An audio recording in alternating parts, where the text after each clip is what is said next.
Putri penjabat Gubernur Papua Pegunungan diketahui kritis kondisinya di sebuah rumah kos di kawasan Jalan Pawiatan Luhur, Semarang suatu hari di bulan Mei 2023. Saat dibawa ke rumah sakit, ia tak lagi bisa diselamatkan. Namun petugas medis menangkap hal yang janggal dalam kematian korban. Ia diduga tewas tak wajar. Di lokasi kejadian, polisi menemukan sejumlah botol miras. Apa yang terjadi pada korban dan siapa yang bertanggung jawab atas kejadian ini? Saudara simak berkas buser misteri kematian Putri Gubernur.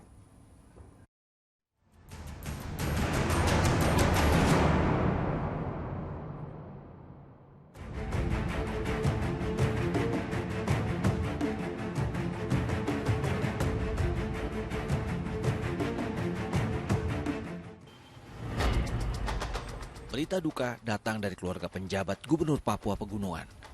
ABK, remaja putri berusia 16 tahun yang merupakan anak dari sang penjabat gubernur, tewas di sebuah rumah kos di Jalan Pawiatan Luhur, Banyumanik, Semarang, Jawa Tengah beberapa hari lalu. Jenazah korban dibawa 3 teman laki-lakinya ke Rumah Sakit Elizabeth Semarang. Kematian korban yang janggal membuat dokter rumah sakit melaporkannya pada polisi. Aparat Satreskrim Polrestabes Semarang pun memeriksa TKP dan menemukan sejumlah fakta yang mencurigakan. Hasil sementara apabila dicekoi miras sampai sebelah masih kita periksa dulu, masih kita cek hasil otopsinya nanti apa. Nah, untuk saksi-saksi yang diperiksa di lokasi ditemukan apa tuh? Apa botol miras atau? Ada ditemukan ada. Apa dari kita? Hah? Ada botol miras, amer, kawa-kawa apa ada. Berapa orang ya yang saat itu diperiksa? Saat ini sudah bilang kita periksa ada 3 orang. Mungkin yang mengajak atau mungkin yang memberikan minuman itu kan? Yang mengajak, yang mengantarkan ke rumah sakit, yang kita periksa.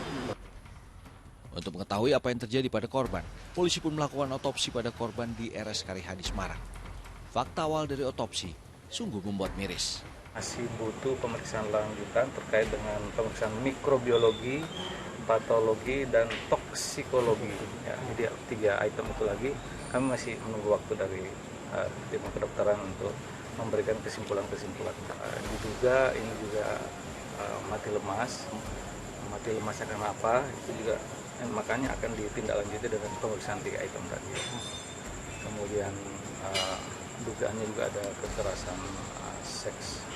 Dokter forensik juga menemukan jejak toksin atau racun di dalam darah korban yang sebabkan korban meregang nyawa.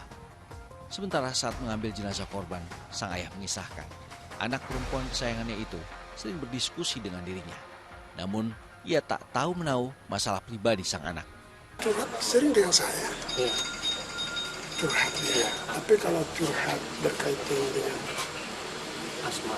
asmara tidak juga pernah. Dia nggak pernah, tapi dia biasa diskusi sama saya. Dia kan senang cerita kalau nonton film hukum itu, memang anak saya tertarik gitu. Rencananya jenazah siswi SMA Negeri 2 Semarang itu akan dimakamkan di pemakaman Katolik Desa Jatiharjo, Purwodadi, Kabupaten Grobogan, Jawa Tengah, tanah kelahiran ibundanya.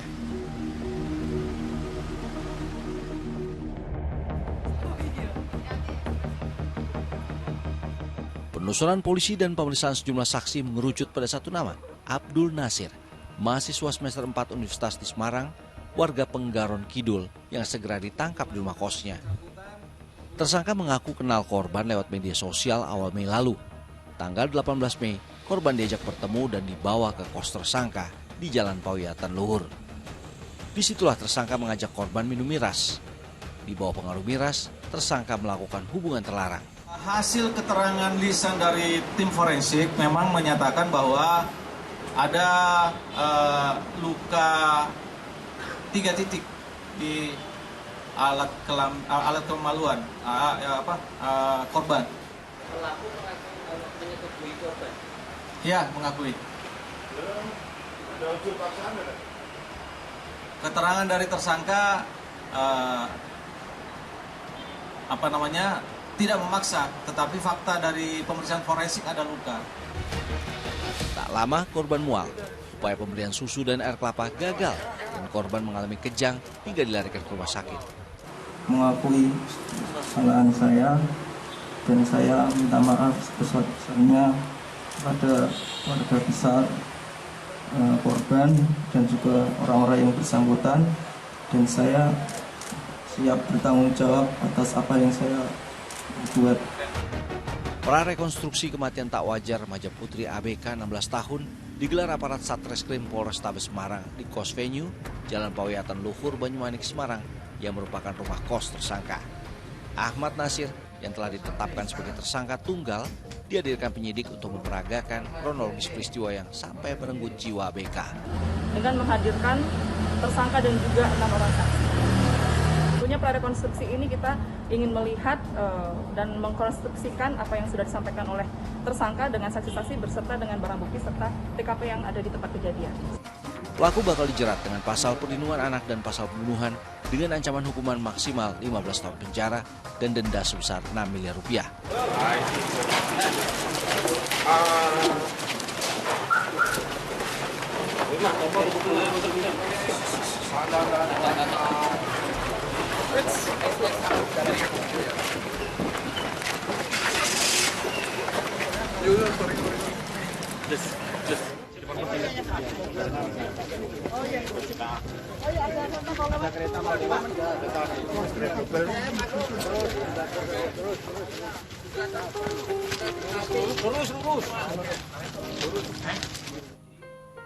Pemakaman Katolik Desa Jatiharjo, Kecamatan Pulau Kulon, Grobogan, menjadi tempat peristirahatan terakhir bagi ABK. Ayah ABK, penjabat Gubernur Papua Pegunungan, Nikolaus Kondomo, hadir. Begitu pula keluarga dan kerabat, mengantarkan ABK diiringi doa-doa sampai ke liang lahat.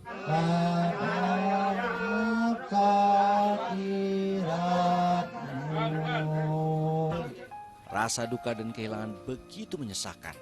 Besar harapan keluarga.